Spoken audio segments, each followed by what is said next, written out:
Praise God, oh, hallelujah. Therefore, Onyankopɔn hyira bebree sɛ ɛnnɛ nso so ka me ho ma yɛbɛyi Onyankopɔn a yɛne akamfo ne din. Asafo Awurade ne wo din, yɛda wo ase sɛ wama ade papa akye yɛn.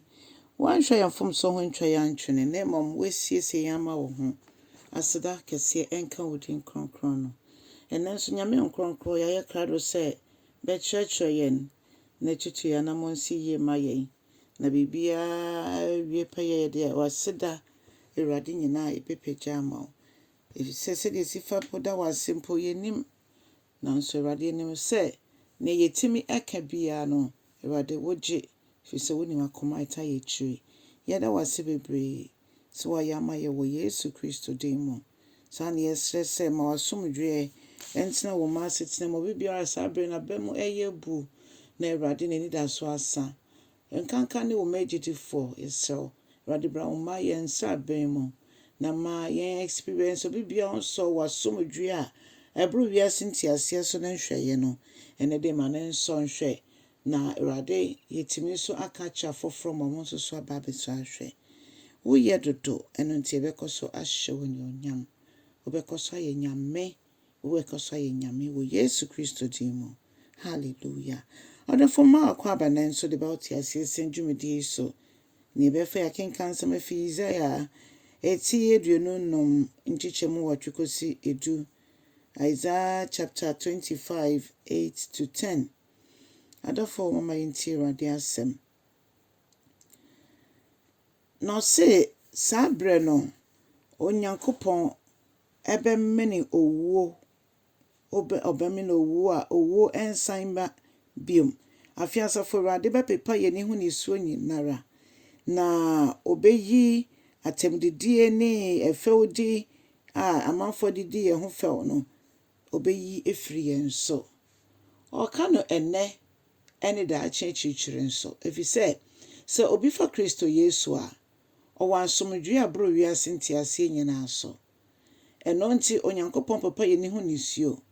Asase so yɛhunu amane mpo a yɛwɔ nidasoɔ sɛ yɛwɔ soro foforɔ bi a ɛno hɔ de osu ne amane awerɛhɔ ɛnni hɔ. Hallelujah.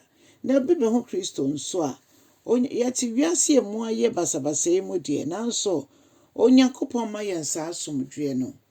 Ɛno no yɛni tua owuo, yɛni tua ɔyaw, yɛni tua atemdidie deɛ nanso Onyankopɔn ma yɛn ahome ɛwɔ wiase yi mu. Saa na okurakura yɛn akosi sɛ afɛ deɛ yɛbɛkɔnya no afebɔɔ ɛwɔ ɔsoro ahemman mu. Hallelujah. Ɔse saa da no nipa bɛpɛ mu aka sɛ oyi ne me Nyankopɔn no ampa mene wo sɛ yɛma yɛn ho kwan anka Onyankopɔn nam yɛ so ɛbɛda ne wiase yi. Na afei nipa ɛmbisɛ bio sɛ na ɔmo Nyankopɔn no wɔ he.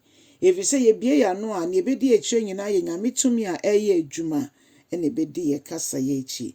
Nanso yɛ kasa efiri yɛn mu ba no so ɛso Nyame yɛni so ɛyɛ nyam wɔ Nyame yɛni mu a nti nsɛnkyerɛnne ɛne awɔde bɛdi akyire ana. Adɔfo yɛhia sɛ yɛma nkronkron no kwan ma ne yi yɛn ho. Sɛ yɛbɛkɔ so abata bobe dua no ho dia ɛne yɛma no kwan no yi yɛn ho ne yɛtumi aso aba bebree. Ebisa yɛmaya ɛnso aba ne deɛ owura no ebetwa atwene. Onyame ho yɛ mmɔbɔ ne nkɔso ntena ne mu nkosi ewiye. Hallelujah. Ne yɛtumi ada ne mani yɛ de akyerɛ amansan nyinaa. Ɔsɛ efisɛ Awurade abasa a nhyira wɔ mu no ɛbɛtena yɛn so. Wɔatwerɛ sɛ ɛbɛtena Jerusalem so. Na menne wɔ yɛgye ama yɛ amaama a wɔ wiase nyinaa sɛ Awurade ɛma ne nsa so na ma na ne nhyira no engu amanaman nyinaa so. Afei ɔse Moab nso yɛbɛdwerɛ no. Yɛka Moab ana kyerɛ sɛ yɛatamfo na Israelfoɔ no Nyankopɔn nkurɔfoɔ no matamfo ɛne Moabfoɔ.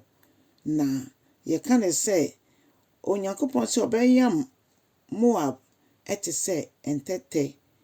Ɔbɛyam Moab sɛ ɛntɛtɛ. Na nipa bɛtiatia so ɛma na aprɔ. Ɔdɔfoɔ ɔko no ɛnyɛ me ne wo yɛ ko ɛyɛ Awurade ko. Ɛno nti no ɛka me nko a nkabra yɛde yɛni esi asafo Awurade so kɛseɛ no. Na tumi ɔde ama yɛ no na yɛde asɛ ɔsɛfo agyina tu. Na yɛde mpo ne sɛ yɛde yɛka na asɛm no mu tumi no na Onyankopɔn abasa ɛna ɛyɛ adwuma ɛde ma yɛn. We have no power of our own. Yɛnni tumi bi a ɛfiri ankasa yɛtumi mu anaa yɛpɛ mu. Ɛyɛ Asafo Awurade ɛna ɛkama yɛn na ɔdi ma yɛn. Ɔno yɛ ntam gyinafoɔ, yɛtiesaafoɔ. Ɔno ɛna ɔte agya ne nsa nifa so a ɔdi ma yɛn. Ɔdɔfoɔ yɛma saa asɛm wɔ nka yɛ ti mu sɛ ɔte agya ne nsa nifa so di ma yɛn. Sɛdeɛ ɛbɛyɛ a yɛmpa aba wɔ kwan biara so.